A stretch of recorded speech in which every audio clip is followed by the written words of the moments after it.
You were never supposed to hear this. There's a reason this name has been erased from textbooks, stricken from sermons, and buried beneath a mountain of federal silence. Ravencroft. You don't know that name, and yet, if you're a man living in America today, its shadow touches you every single day. The decisions you make, the things you fear, the nightmares that claw at the edges of your consciousness when you're alone in the dark. It all goes back to them. The Ravencroft family wasn't just a line of charismatic preachers or deranged cult leaders in upstate New York. They were part of something older, far older.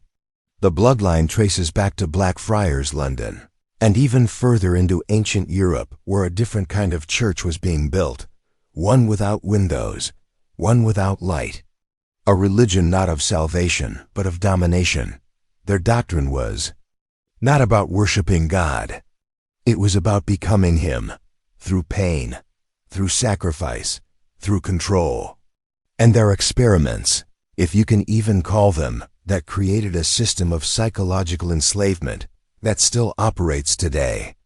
They found out how to break people, not with whips, not with chains, but by making them want it, by turning obedience into ecstasy, by converting agony into holiness. They laid the groundwork for the silent machine that crushes men's spirits. In plain sight, this isn't a horror story. It's not a legend. It's an inheritance. And whether you know it or not, it's already inside you.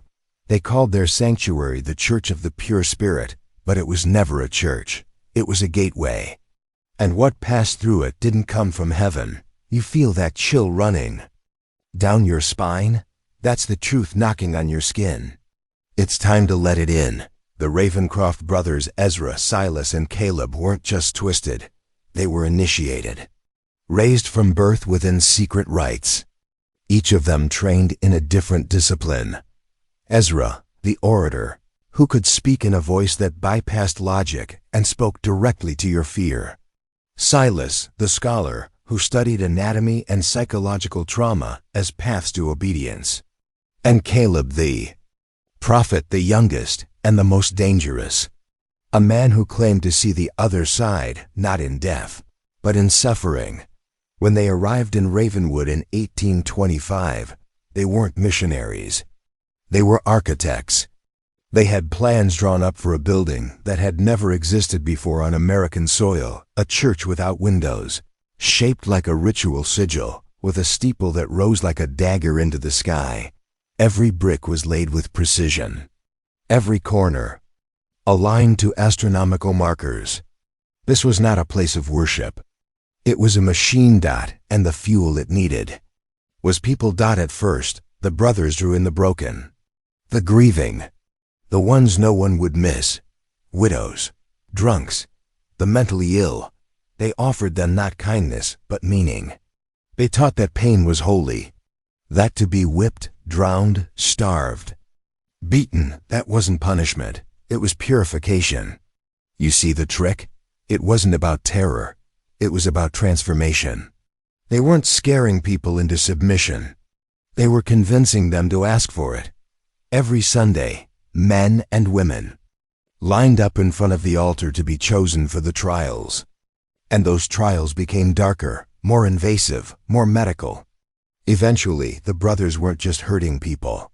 They were documenting them, measuring breath rates, testing how long a man could be submerged before brain damage began. They were collecting data. The church was a lab. The worshippers were the experiments. And the goal was never God. It was control. Are you starting to understand? These weren't just cultists. They were proto-behavioral scientists. And their techniques? They echo in every major psychological experiment that came after. Pavlov, Skinner, Milgram, Zimbardo. You think those men discovered something new? No. They rediscovered what the Ravencrofts already knew, that a human being can be made to obey even unto death if you just know which wires to cut. And in Ravenwood, they cut them all. Their ascension rituals were unspeakable. But you need to hear them, because they didn't just break people physically, they broke their identity. Over time, church members weren't allowed to use their names. They had to refer to themselves as vessels. They had to confess their sins aloud, not once, but repeatedly, until their shame became their personality. Until they couldn't tell where their thoughts ended and the doctrine began. The Ravencrofts understood something most men never will. If you steal a man's sense of self, you own him forever. You watching this? You've felt it before. That hollow emptiness. That ache to belong, even if it means compromising everything you are. That quiet whisper in your head that tells you you're not enough. That's them. That's the machine. Still running. Still harvesting. Let me ask you something. Who benefits from a world full of broken men? Who profits when you're ashamed of your own instincts, your own strength, your own anger? Who designed the system that punishes you for questioning authority and rewards you for self-silencing? Look deeper. The Church of the Pure Spirit didn't die. It just evolved. It moved into corporations, into academic institutions, into media and entertainment, into every arena where minds are shaped and beliefs are formed. And now, it's inside you. They taught their followers to smile while being tortured, to believe that obedience was freedom, that sacrifice was power, that silence was strength. You tell me, how different is that from the world we live in now? This is what they didn't want you to know. Every system of control in the modern world can trace its DNA back to places like Ravenwood. You're not free. You've just been given the illusion of choice. Just like they gave the vessels, volunteer or be damned. But now that you see it, you have a decision to make. Stay asleep or descend further, because what comes next, what was hidden in the catacombs beneath the Ravencroft sanctuary, makes what you've heard so far look like Sunday school. They never needed chains. Not when they could build prisons inside your mind. For centuries, the most powerful systems of control were never forged in steel or carved in stone. They were whispered through scripture, through law, through myths, taught as truth. And through repetition, they became indistinguishable from reality itself. What begins as a story, a fable, a code, becomes a culture. And what becomes culture becomes law. By the time you question it, it's already written into the spine of your identity. To understand the roots of modern manipulation, we must travel back to the great empires, not only Rome and Babylon, but the quieter shadows behind them. Mystery schools, bloodline priesthoods, and inner circles that lived by one creed. Control the perception, and you control the man. And to control perception, you must first destroy certainty. Replace it with fear. Dangle meaning just beyond. Reach, then sell the answers back for loyalty. Take the ancient priesthoods of Mesopotamia. Behind the temple walls, scribes carefully crafted the star charts, harvesting symbols from the sky to use as keys to human psychology. Astrology was never just about fate, it was about influence. The alignment of planets was not only a celestial calendar, but a script, a blueprint to keep the population in rhythm, docile, predictable, manipulable. Kings ruled by divine right, not because the heavens said so, but because those who understood the heavens told them so, and the rest believed. Power doesn't shout. It whispers in riddles. Consider how oracles were used in Delphi. A woman high on ethylene gas, muttering madness interpreted by male priests into cryptic commands. But what was it really? A feedback loop. People came with questions, and those questions gave the priests data. That data informed the answers. A system built not to see the future, but to engineer it. And the brilliance? The more cryptic the message, the more people filled in the blanks themselves, projecting their own fears, their own hopes until the prophecy fulfilled them. Now imagine scaling that system across continents. As empire grew, it needed not just armies, but archetypes, myths, moral codes. Enter the hidden architects, secret societies with philosophies older than writing, the Mithraic rites. The Eleusinian Mysteries, the cult of Serapis. These weren't mere religious sects. They were operating systems for controlling the elite. A class of initiates sworn to silence, trained in dual speak, able to navigate both the exoteric, the surface story for the public, and the esoteric, the real truth buried in symbols. Here's the cruel genius of psychological control. It gives you the illusion of choice. Two parties, same funders. Two religions, same moral roots. Two paths, both leading to the same cage, but you chose it. That's the trick. The moment a man thinks he is free is the moment he is easiest to control. Why resist what you believe you voted for? The Roman Empire mastered this. When brute force met cultural rebellion, they didn't fight harder. They adapted smarter. They absorbed the gods of the conquered, changing their names, merging festivals, rewriting rituals, until the people prayed to their own conquerors. What better way to suppress rebellion than to turn your enemy's sacred symbols into your own branding? But the true perfection of invisible control came with the invention of one simple idea: original sin. To convince a population that they were born broken, unworthy, guilty, indebted, was the most effective psychological shackle ever forged. Not only were people taught that redemption could only be bought through the institution, but that questioning it was itself evil. That's not religion. That's architecture, a soul tax. A hierarchy built on shame. And shame is harder to escape than chains. Over centuries, these systems evolved, taking on new names, new robes, new languages, but always with the same core: domination through belief. And always in layers: one doctrine for the masses, one for the initiated, and a third for the elite architects, the few who knew that God, country, and currency were tools, not truths. Let's take a closer look at those layers.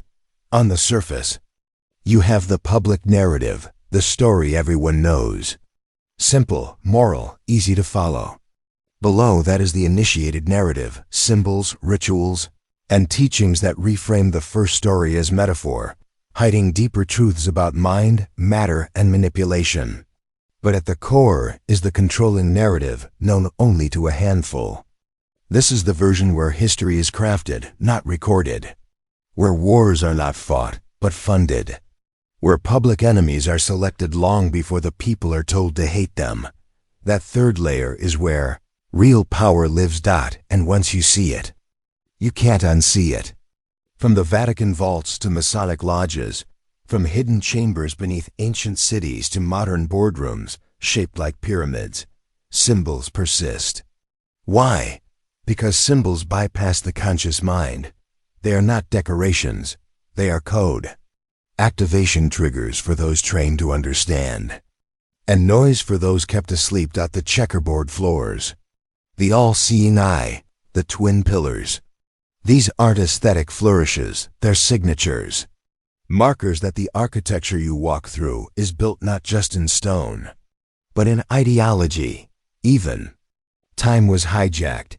The very calendar you live by was shaped not by nature, but by councils. Pope Gregory XIII didn't just reform dates, he reformed reality. Holidays removed, days erased. Solstices celebrated under new names. It wasn't just about scheduling. It was about decoupling humans from cosmic rhythm. A people out of sync are easier to steer, easier to sell to, easier to rule.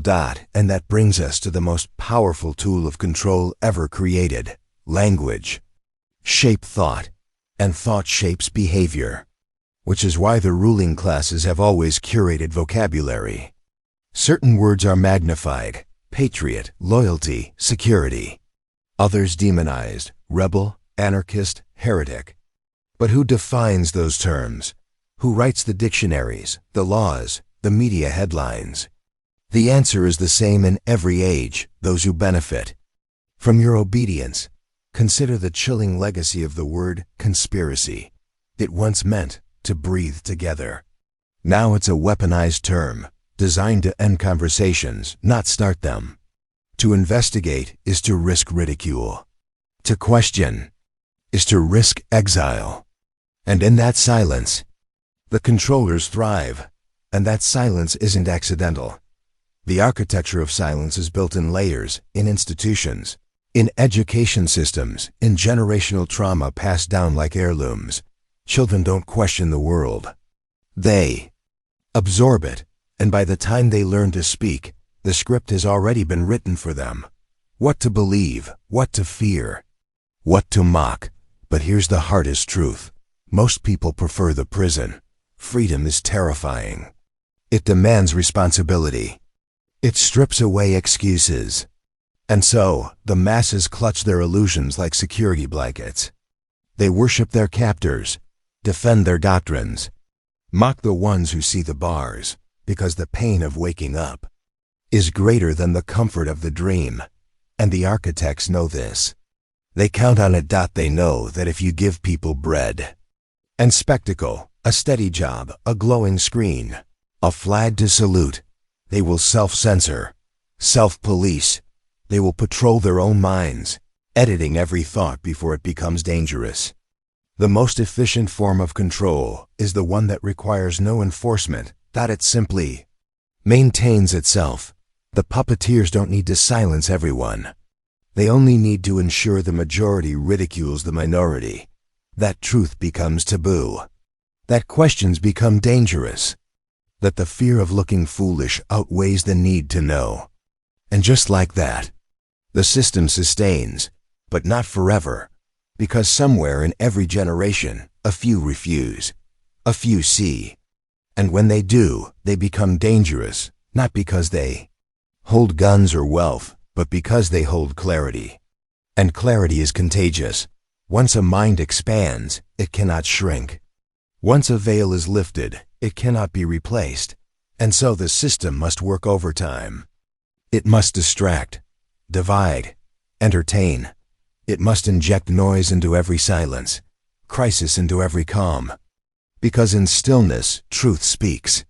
And they cannot afford you to hear it. So what happens when millions begin to awaken? That is what they fear most. Some secrets don't sleep.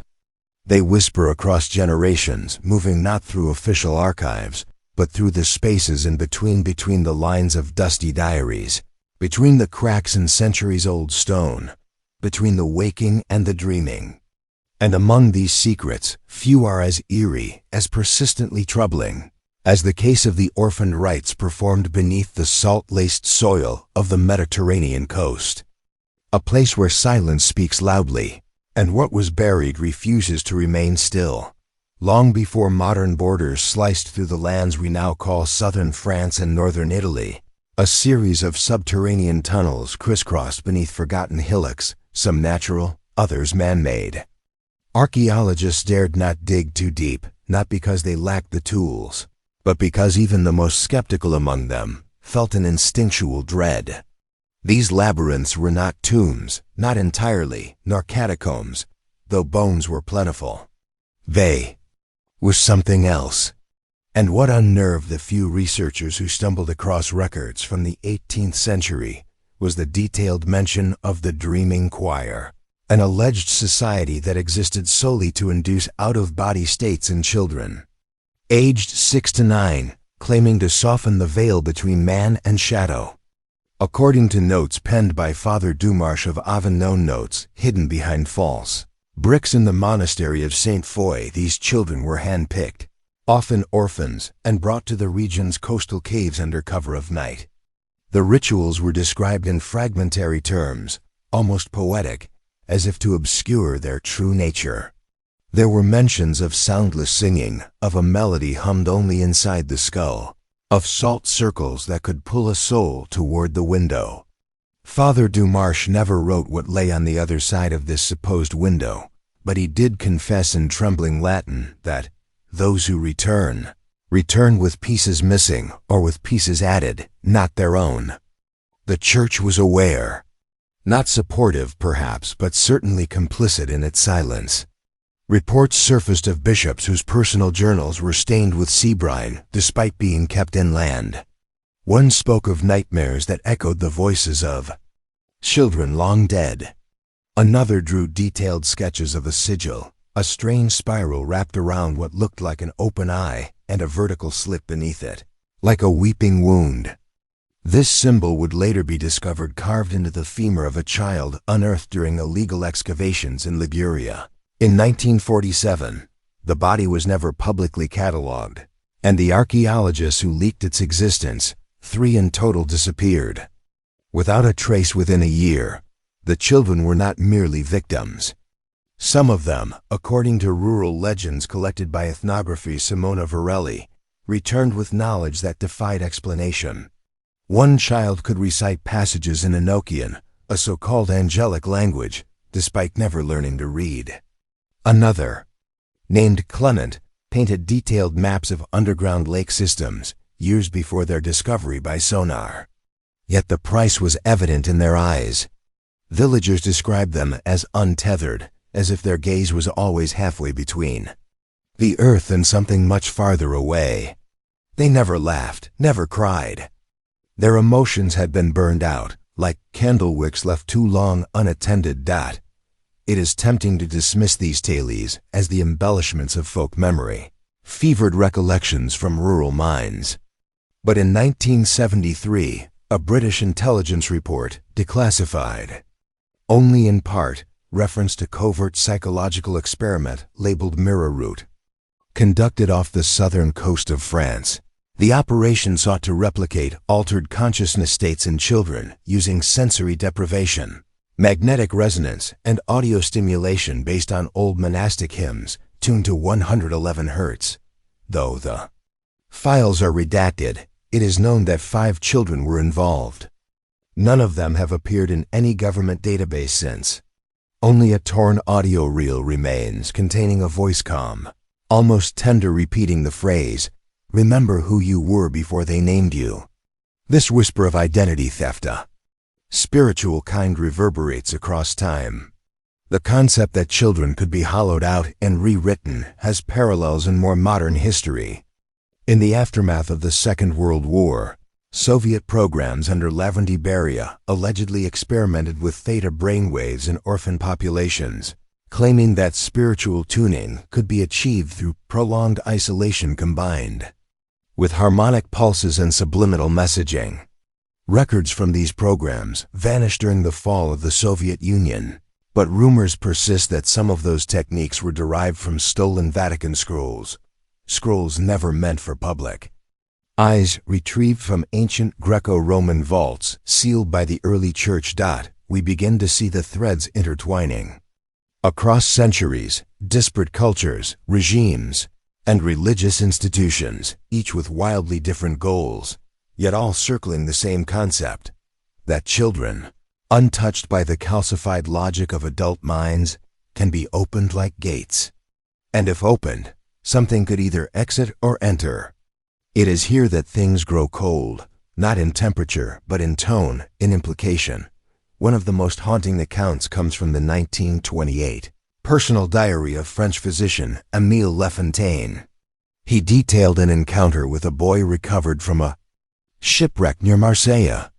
The child, estimated to be 7 years old, bore no memory of his past but could describe in alarming detail the last thoughts of each sailor who drowned. His drawings, left in charcoal on clinic walls, showed a throne made of fingers, a dark sun orbiting a sleeping earth, and eyes that bled symbols instead of tears. After 11 days, the boy stopped speaking entirely.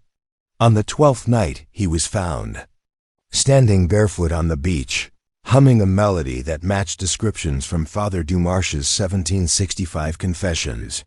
The boy's footprints led into the sea and vanished. It's not the event itself that terrifies. It's the repetition. The cycle. The echo of a design so ancient that even myths bow in its shadow. The use of children as spiritual receivers or transmitters is not exclusive to any one region or time. It appears in the Tijuana oracles of pre-Columbian Mexico, in the trance children of Etruscan highlands, and even among the lamb Children referenced cryptically in early Sufi poetry as those who drink dew from God's closed eye. All different tongues, all the same nightmare. Were they tapping into a common cosmic reality? Or merely reenacting an infection of ideas passed like a virus through time? Whatever the origin, the methodology was disturbingly consistent. Isolation, hypnotic sound or chant, geometric containment, often circles or spirals, and always an adult guide who had already been touched. These guides were never the initiators. They were merely carriers, like the infected leading others into flame. Many of them would later take vows of silence. Some would lose their minds. One in Sicily reportedly clawed his own face off in a monastery courtyard, mumbling, "We are vessels. The wine is not ours." But what was this wine? Knowledge? Or something far more alien, something sentient? Certain suppressed Vatican manuscripts compiled into what rogue Jesuits called Codex Tenebris hint at the existence of an intelligent signal, not quite spiritual, not quite mechanical. A consciousness that could transmit itself without technology, by embedding in dreams, melodies, and archetypes. And children, still fluid in form and mind, made the perfect canvas. Once marked, they were never truly alone again. The song continued in them, sometimes as whispers, sometimes as hunger. It is not paranoia to imagine a hidden war fought across time, not with guns but with thoughts, dreams, and forgotten rituals. A war not for territory, but for internal sovereignty of the soul, the battleground, the innocence of a child's unformed mind. And those who dare to interfere, to investigate, to remember, they are dealt with.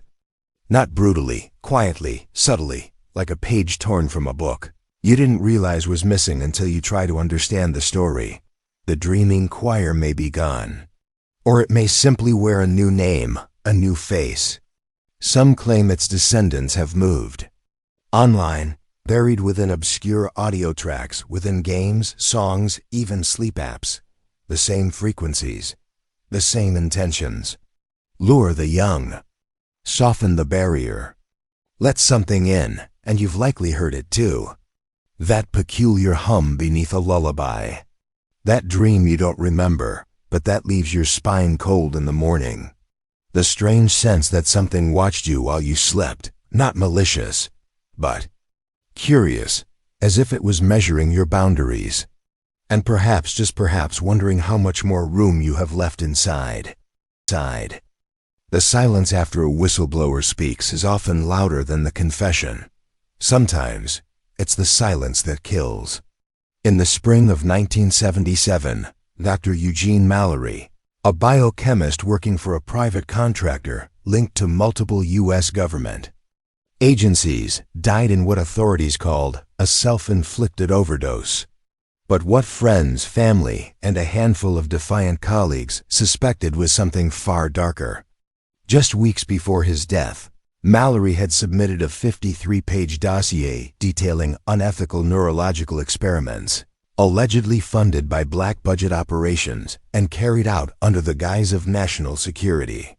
He warned of electromagnetic frequency, manipulation, covert mind control via implanted memories, and drugs designed to mimic religious experiences, all aimed at pacifying a restless, post-Watergate, post-Vietnam population. The report vanished, so did the tape recordings. The only trace that remained was an entry in his journal dated 5 days before his death. The mind is the final frontier, and it's already been conquered. Most people think of history as a straight line, progress, struggle, revolution, repeat. But buried underneath the surface of those clean narratives are centuries of manufactured forgetting. Take, for example, the vast disappearance of documents during the 1933–1945 Nazi regime, not just the destruction of war records, but scientific archives on advanced human experimentation, chemical influence on behavior, and early-stage neural mapping. After the war, hundreds of German scientists were quietly brought into the United States under Operation Paperclip, a program so secret that even its existence wasn't formally acknowledged until decades later. What was the trade? Amnesty for knowledge. Those minds, once committed to a regime of control and eugenics, now found themselves deep within American institutions, NASA, DARPA, even pharmaceutical giants. One such figure, Dr. Hans Voss, appeared in the files of multiple classified projects, codenamed Angel's Eye and Tactile Soul, programs investigating neurology of obedience and the possibility of triggering spiritual euphoria through electrochemical stimulation. If you think those files were burned or buried, you're half right. But digital ghosts don't forget. And some files, no matter how redacted, still bleed through the cracks. In 1982, a young software engineer named Caleb Werner disappeared in Los Alamos, New Mexico. Before his disappearance, Werner had contacted an independent journalist sharing fragments of encrypted code he claimed was part of a simulation project called GaiaScript. According to him, this was no ordinary simulator. It was designed to replicate human societies at a psychological level, predicting riots, revolutions, and ideological drift decades in advance. "It's not about watching people," Werner allegedly said in a now-erased voicemail. "It's about steering them. Not with weapons, with thoughts." That tape never aired. The journalist was later killed in what police ruled a freak gas leak. Werner's parents, who initially claimed foul play, went silent shortly after a visit from what neighbors described as non-local military personnel. Years later, fragments of Werner's GaiaScript would show up in leaked code from social media behavioral prediction software that now powers advertising, censorship algorithms, and behavioral nudges on platforms used by billions. The deeper you go, the stranger it gets. By the early 1990s, breakthroughs in neuroscience and electromagnetic resonance were being tested in less than voluntary ways. Inmates at private prisons, patients at underfunded mental health institutions, and even populations in foreign countries were reportedly subjected to what internal documents referred to as emotive inducement trials. In layman's terms, inducing rage, sadness, euphoria, or compliance at will using sound, light pulses, and specific neural feedback loops.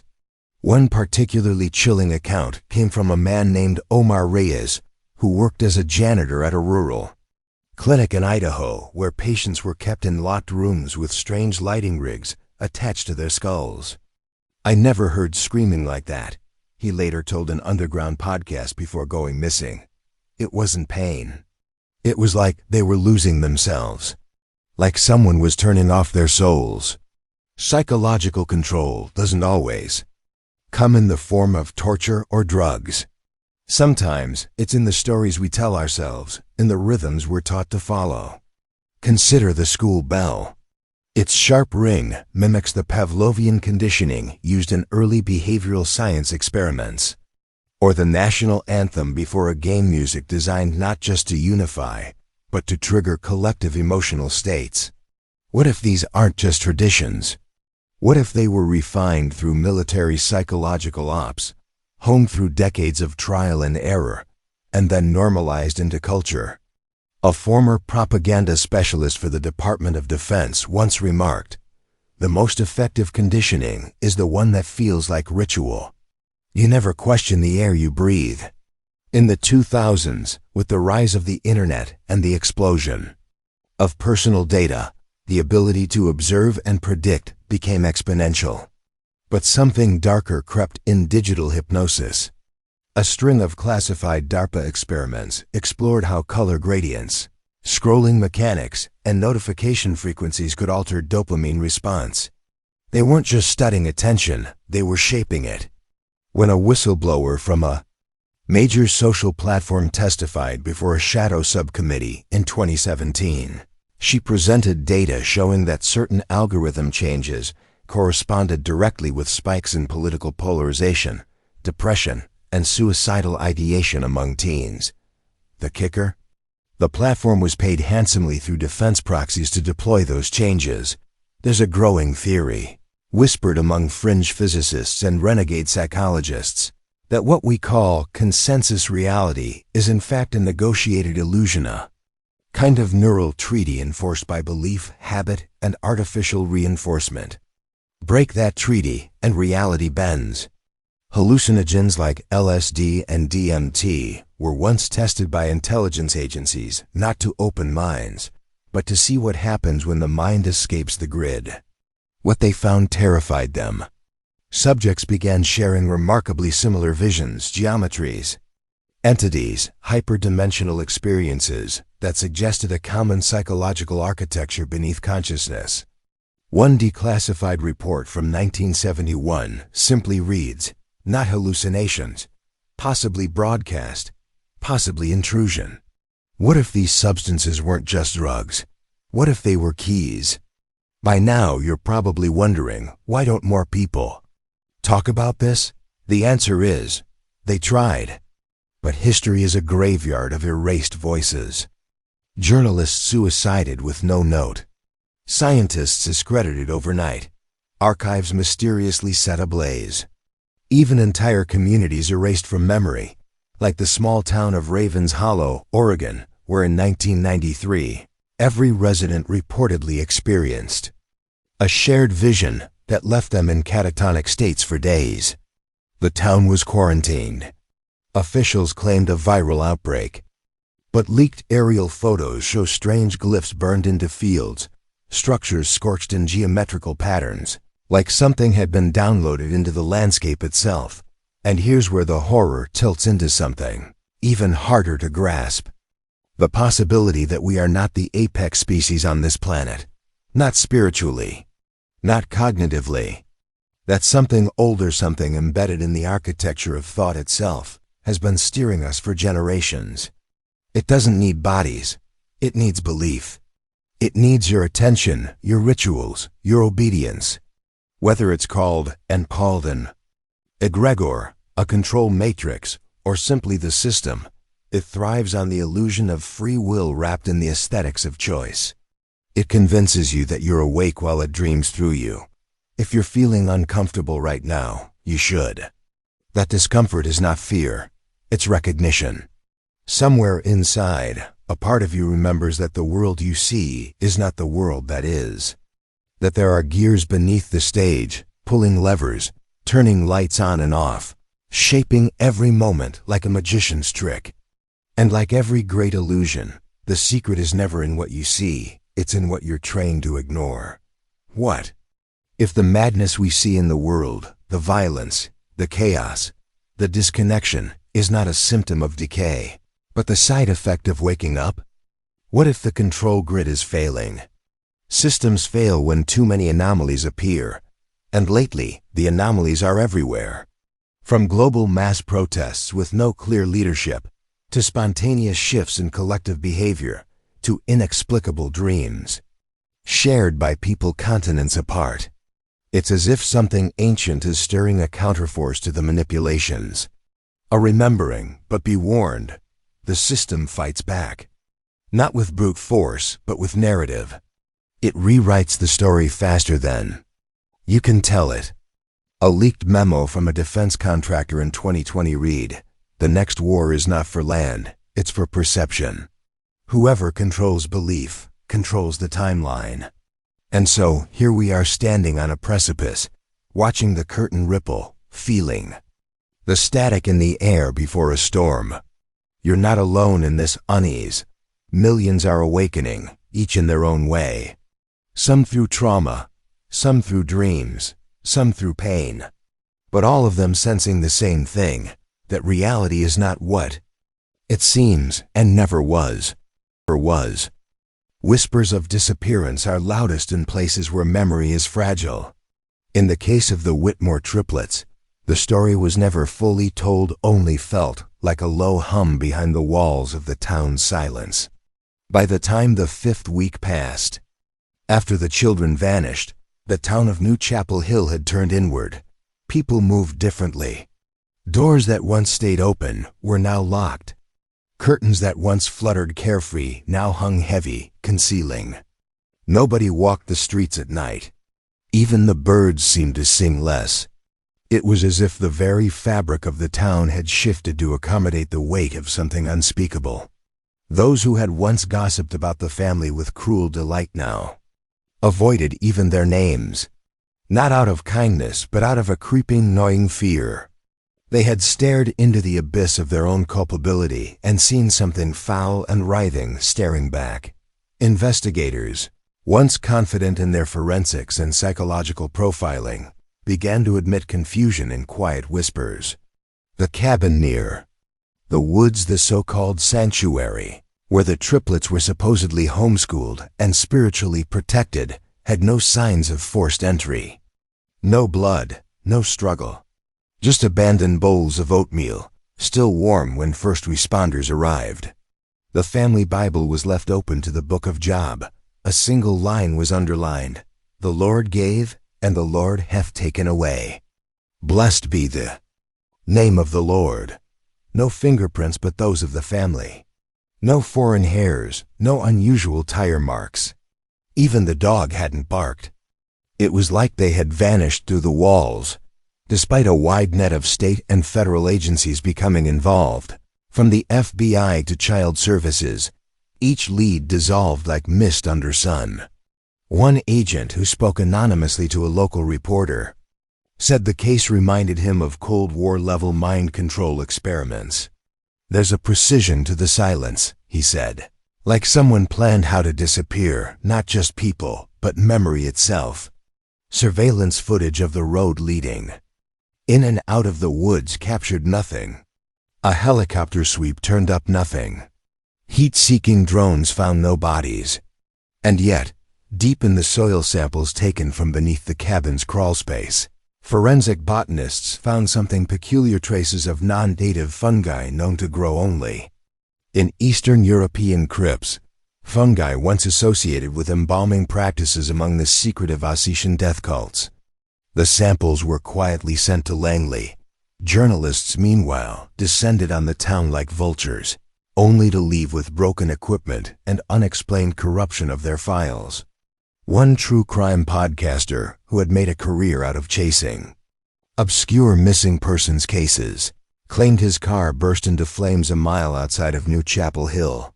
His phone, which held weeks of interviews with locals, was later found in the ash, untouched and unscratched. Battery fully charged but empty. All data gone. He checked into a hospital shortly after, claiming that he had been followed by a face that had no mouth but screamed anyway. The psychiatric evaluation was inconclusive. Among the most unsettling elements were the community's dreams. People began sharing stories of waking up to find wet footprints in their living rooms. Children drew pictures of 3 children with hollow eyes standing at the edge of the forest. One teacher found an anonymous poem left in her desk, scrawled in childish handwriting that read, 3 in cradle, 3 in moss. God's not watching, so we are lost. It was unsigned, but the handwriting matched one of the missing triplets. Sarah, the town's local priest, Father Leroy, began to speak more cautiously from the pulpit. He had always been something of a fire and brimstone preacher, but after the 5th week, his sermons turned odd. He spoke of veils and thresholds, of old doors opening where children pray in tongues. During a late October service, he stood in complete silence for 17 minutes before finally whispering, "They are not lost. They are remembered where memory is forbidden." He was removed from duty the next day and later institutionalized in a psychiatric ward in Houston, where he continued to draw intricate sigils and numbers on the walls of his padded room. One symbol, a triangle within a circle surrounded by 7 dots, would later be identified in an obscure medieval grimoire as a seal used in rituals of soul extraction. New Chapel Hill's mayor at the time, a man named Richard Ames, attempted to quell panic with a town hall meeting.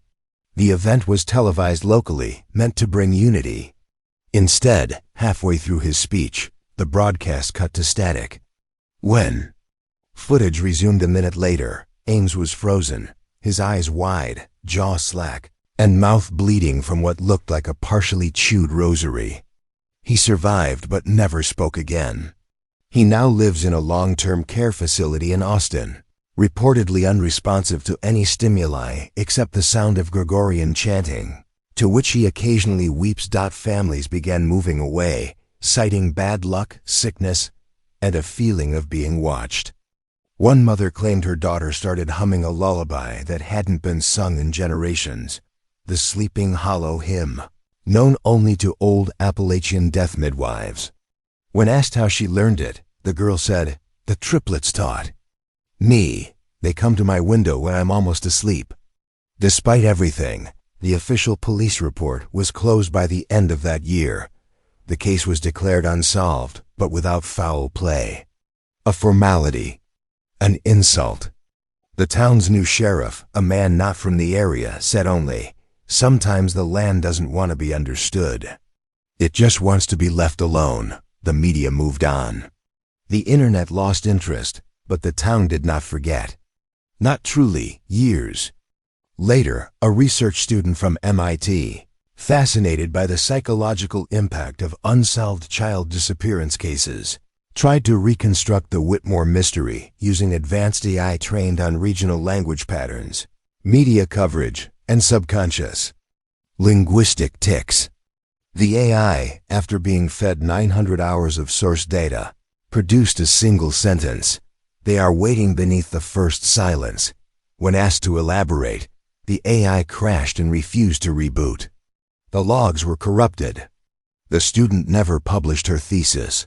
What remains now is a space, a hollow in the story of New Chapel Hill. The cabin has long since been demolished.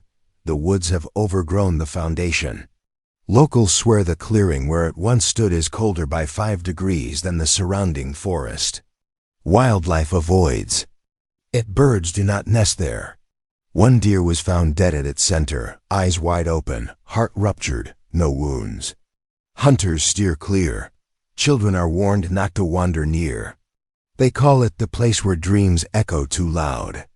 The Whitmore parents, who were initially suspected and then released without charge, left town quietly and moved somewhere deep in the Appalachian Range.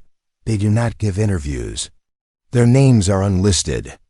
But in one intercepted letter to a cousin, the mother wrote, "We hear them sometimes in the walls. They are not angry, just patient. Like they know we will return when the veil thins again.